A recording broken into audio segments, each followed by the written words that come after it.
Maturity doesn't come with age.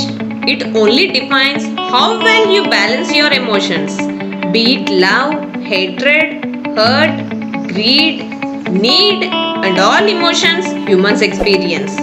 Age is just a statistical number to define one's existence. कई हजारों साल पहले अष्टावक्र नाम का एक महान गुरु था जिन्होंने उस समय एक विशाल आध्यात्मिक आंदोलन का कारण बना। अष्टावक्र नाम का अर्थ है एक व्यक्ति के शरीर में 8 विभिन्न प्रकार की विकृतियां। ऐसा उनके पिता के अभिशाप के कारण था।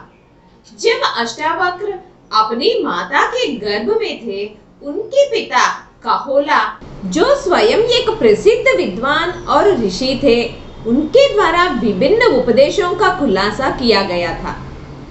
अपनी भ्रूण अवस्था में ही अष्टावक्र को ये सब प्राप्त हुआ। एक दिन अष्टावक्र के पिता कहोला अपने शिष्यों को शिक्षण दे रहा था।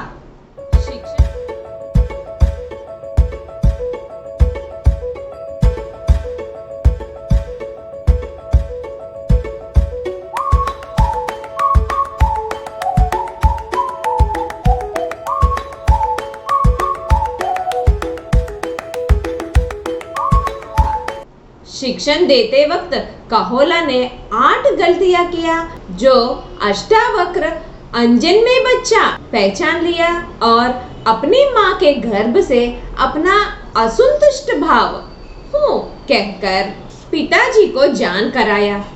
इससे कहोला क्रोधित हुए और उस बच्चा 8 विकृतियों के साथ पैदा होने का श्राप दिया।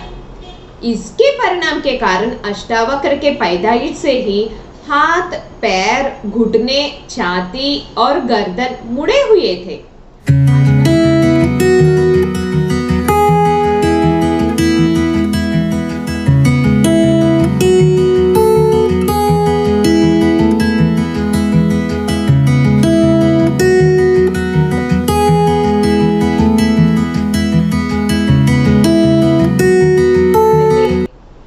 अष्टावक्र जब कम उम्र के व्यक्ति थे तो अपने पिता के साथ एक बड़ी बहस की जो उस राज्य के राजा जनक द्वारा आयोजित की गई थी। जनक वास्तव में एक महान प्रखर व्यक्ति थे। वे अपने दरबार में हमेशा पंडितों के स्वागत करता था और उनके ही राज्य में स्थान देके पोषण करता था। वह उम्मीद करता था कि पंडितों के साथ रहने से वे भी ज्ञानी बने। इसलिए हर दिन जनक महाराज अपना कर्तव्य समाप्त होने के बाद इन पंडितों के साथ समय बिताता था। आध्यात्मिक शास्त्र की विभिन्न परंपराओं में महारत हासिल करने वाले अलग अलग विद्वान एक साथ बैठकर महान बौद्धिक बहसें करते हुए दिन महीने बीत गए, लेकिन जनक महाराज खुश नहीं थे।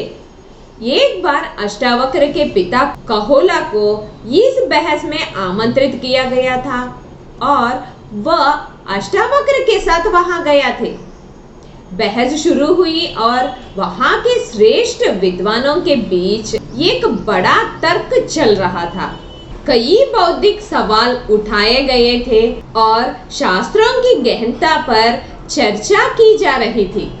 जब अष्टावक्र खड़ा होकर कहा कि यह सब खाली बात है, इनमें से कोई भी व्यक्ति मेरे पिताजी सहित स्वयं के बारे में कुछ नहीं जानते हैं। जनक महाराज आश्चर्य होकर अष्टावक्र को अपने बातें पृष्ठ करने को कहा।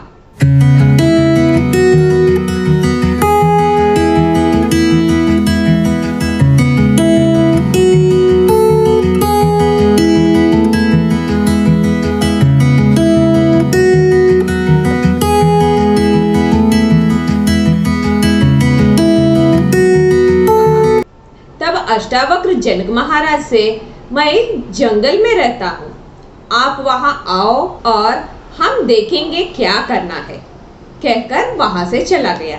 कुछ दिन बाद जनक महाराज जंगल में अष्टावक्र की तलाश में अपने सैनिकों के साथ गए थे। कई घंटों की खोज के बाद जनक महाराज बाकी समूह से अलग हो गया और अपना रास्ता खोल लिया।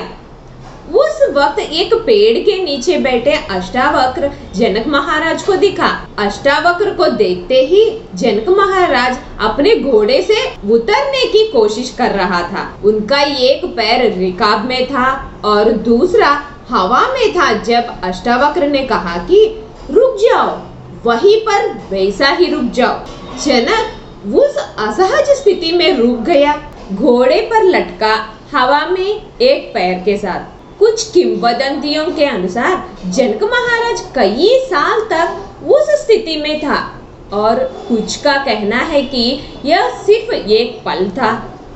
उस स्थिति पर रहना मतलब काफी लंबे समय, सिर्फ एक पल भी हो सकता है। निर्देश का पालन करने की उसकी निरपेक्षता के कारण जनक महाराज पूरी तरह से अस्तित्व में आ गया। तब जनक महाराज घोड़े से उतर गए और अष्टावक्र के चरणों में गिरकर अपना राज्य और विलासनीय जीवन छोड़ने के लिए तैयार हो गया और अष्टावक्र के आश्रम में रहने की अनुमति मांगी।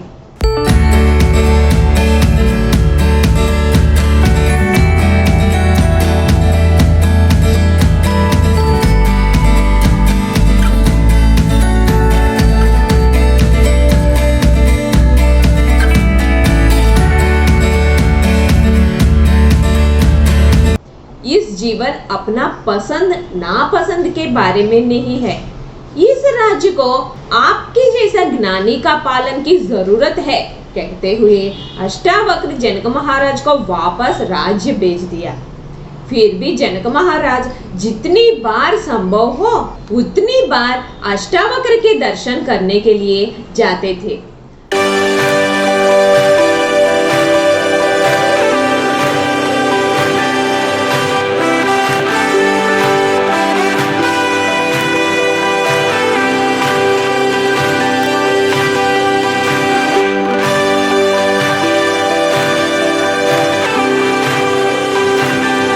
आश्रम में अष्टावक्र के शिष्यों को जनक महाराज के साथ अष्टावक्र समय बिताना पसंद नहीं आता था।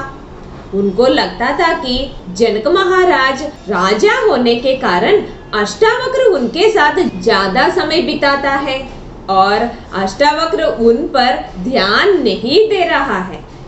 शिष्यों में इस तरह की भावना बढ़ना अष्टावक्र जान लिए और एक दिन कुछ होने की व्यवस्था की। जब अष्टावक्र अपने शिष्यों के साथ थे, वहां जनक महाराज भी मौजूद थे और उस वक्त एक सैनिक दौड़ते हुए वहां आकर अष्टावक्र को प्रणाम ना करते हुए जनक महाराज को प्रणाम किया और राज्य में आग लगी, जिसके कारण पूरा राज्य अव्यवस्थित है, कहने लगा। जनक महाराज सैनिक पर अष्टावक्र को प्रणाम नहीं करने के लिए और सत्संग में खलाल डालने के लिए चिल्लाया और उनको वहां से भगा के जनक महाराज वापस अष्टावक्र को सुनने बैठ गए।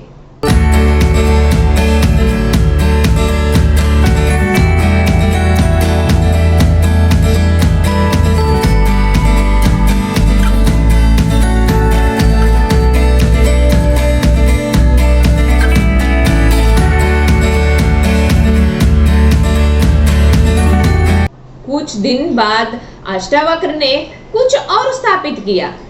एक बार जब अष्टावक्र अपने शिष्यों को प्रवचन दे रहे थे, एक सहायक दौड़ते हुए वहां आकर कहा कि बंदरों ने शिष्यों के कपड़ों को छेड़छाड़ कर रहे हैं।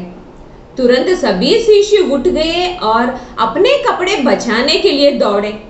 जब वे कपड़े सुखाने वाले क्षेत्र में पहुंचे तो वहां कोई बंदर नहीं था और उनके कपड़े जैसे थे वैसे ही है देखकर उनको पूरा विषय एहसास होने से सर नीचे लटकाए वापस चले गए। प्रवचन के एक हिस्से के रूप में अष्टावक्र ने कहा कि यह आदमी एक राजा है। कुछ दिन पहले उनका राज्य जल रहा था और अपने चरम पर धन जल रहा था। लेकिन उनकी चिंता ये थी कि उनके सैनिक ने सत्संग में खलाल डाला। लेकिन आप भिक्षु होकर भी अपने कपड़े के लिए दौड़े, जो पोचा के काम में भी नहीं आएंगे। जनक महाराज एक राजा है, लेकिन त्यागी है। आप भिक्षु होकर भी उन चीजों का उपयोग कर रहे हैं जो अन्य लोग त्याग देते हैं, लेकिन आप में कोई त्याग नहीं है। अपने भीतर एक व्यक्ति की प्रगति के और वे बाहर क्या करता है उससे कोई लेना देना नहीं है। महत्वपूर्ण यह है कि कोई भी अपने भीतर क्या कर रहा है, आप बाहर दुनिया के साथ क्या कर रहे हैं, वो सामाजिक है। वो उस स्थिति के लिए उपयुक्त है जिसमें आप मौजूद हैं। ये सिर्फ सामाजिक प्रासंगिकता है। आप अपने भीतर कैसे हैं ये माना जाता है। इधर शिष्यों को जनक महाराज के बाह्य वेश और पद दिखा, लेकिन उनके ज्ञान समझ नहीं पाए। इसीलिए अष्टावक्र ने इस तरह से समझाया। शिष्यों के साथ हमें भी